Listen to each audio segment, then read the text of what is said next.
Hello, everyone, and welcome back, finally, to another episode of Maggie and Ferocious Mondays.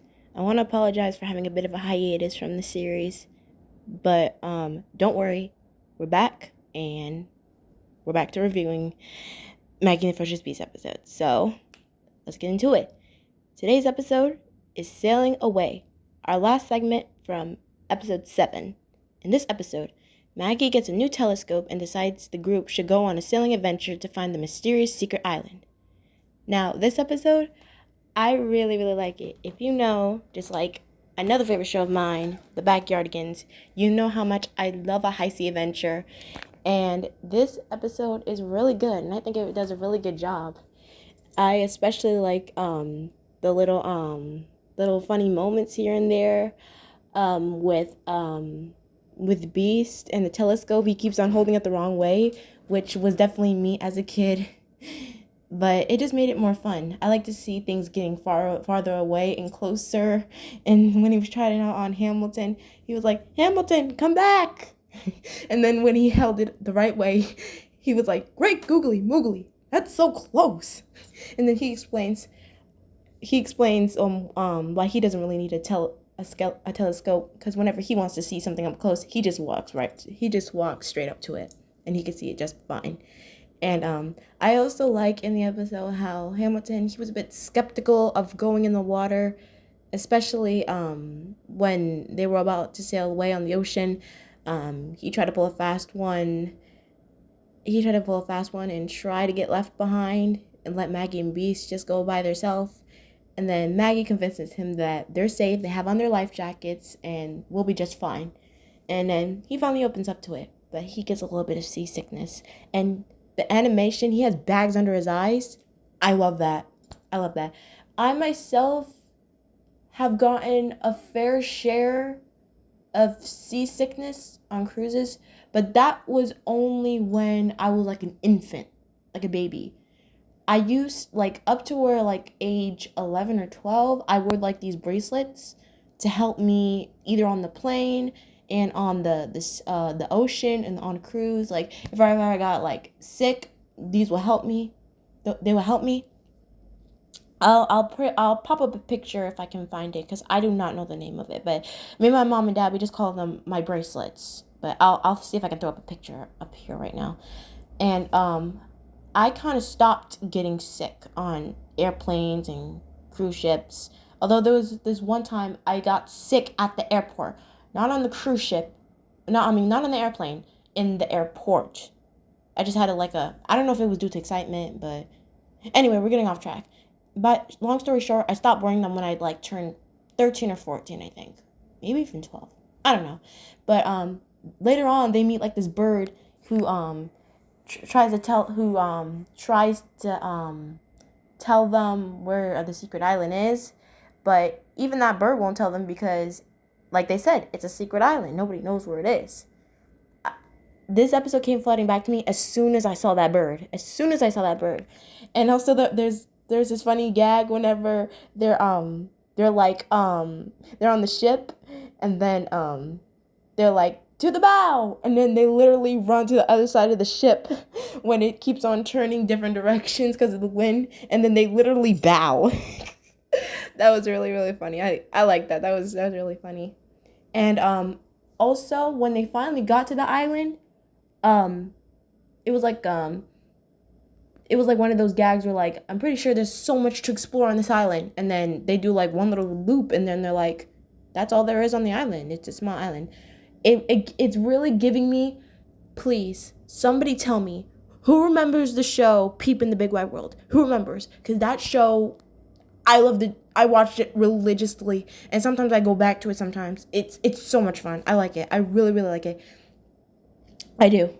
And there's this plot that took place in the first season where the characters, they wanted to go to this place called Green Island. And then there was another bird in the trio. His name was Quack, and he was the only one of the birds that can go there because he was the only bird that could swim. So towards the end of the first season, I forgot the episode order, the other birds were finally able to go with him. He just took 2 different trips with like the birds on his stomach. If you guys seen People in the Big Wide World, you know what I mean. The episode's called The Trip to Green Island, if anybody's wondering. And they finally made it, and then all they do is just like go around the island, one loop, and they're like, that's all there is on the island. Because to them, the whole premise of that was like, if they would go to Green Island, they would quote unquote discover the whole big wide world. But then there was like the scene where like they go up a tree and then they look over the tree and then they realize there's much more to the world than they think because they see a whole bunch of places. But yeah, I remember that episode vividly, mainly because I'm a big fan of the show. But yeah, anybody who remembers Peep in the Big Wide World, please just let me know, okay? Let your girl know because I love that show. I do. But yeah. And at the end of the episode, nothing too crazy. They're just like sipping on coconuts. Got some very Backyard Against Castaways vibes. I'm just saying. Man, this has to be a world record. Me talking about 2 different shows in another show review. But anyway, and then the episode ends with Beast exclaiming that, I can't wait to tell everybody about the island when we come home. And then Maggie and Hamilton remind him that it's a secret island. If you tell anybody, then the secret is ruined. And then he goes on this whole tangent about, can I tell Nedley? And then they're like, no. And then he's like, can I tell the Moose Sisters? And they're like, no. And then he was about to mention somebody else. And then the both of them, they're like, no. And he's like, oh, okay. So yeah, that's pretty much what that's basically that episode. That's it. Just because it was quick doesn't mean it was anything bad. I really liked it. I did, you know? And there's also going to be another episode about sailing and stuff, and it also talks about wind. But this episode, I liked it, you know? Even though I wish they spent a little bit more time, I will admit, they should have, maybe the episode would have been, like, a bit more moving if they were already at the beach. If they're at the beach and then they were gone on the boat, like, at the very start of the episode, maybe it would have made it feel like the episode was, like, too quick when it came to the water plot. I feel like they spent a little bit too much of the episode on land playing with the telescope. But that's just me. Overall, this episode was really, really good. And I liked it. As somebody who likes boats and any cartoons, any ocean adventures, or anything about discovering new things, I'll give this episode an 8. I really like it. It was really fun. I liked it. It was a teeny bit quick here and there. There was some funny moments, but this episode, it was really good. And I myself liked it. I really, really did. I did. So, we are finally finished with episode 7. And I also want to apologize for the little break I had. And for those of you who are wondering about my reviews of me reviewing Bubble Guppies season 2 and me reviewing the last episode of season 3 of the Backyardigans, don't worry, okay?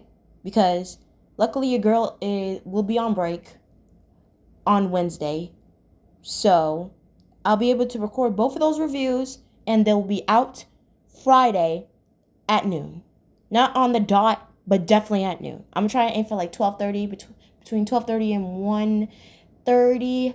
I'll do my best, but just know the last episode of season 3 of the Backyardigans will be uploaded Friday. Same for the season 2 premiere of Bubble Guppies. X marks the spot, which is ironic because we're talking about a boat themed episode. Not really like pirates, but you know what I mean if you've seen the episode. So, yeah. But as for this review, tune in to me next time as we will be reviewing our next episode. Episode 8. Season 1, Episode 8. A. Hamilton's Pet. See you all next time. Great. Googly moogly.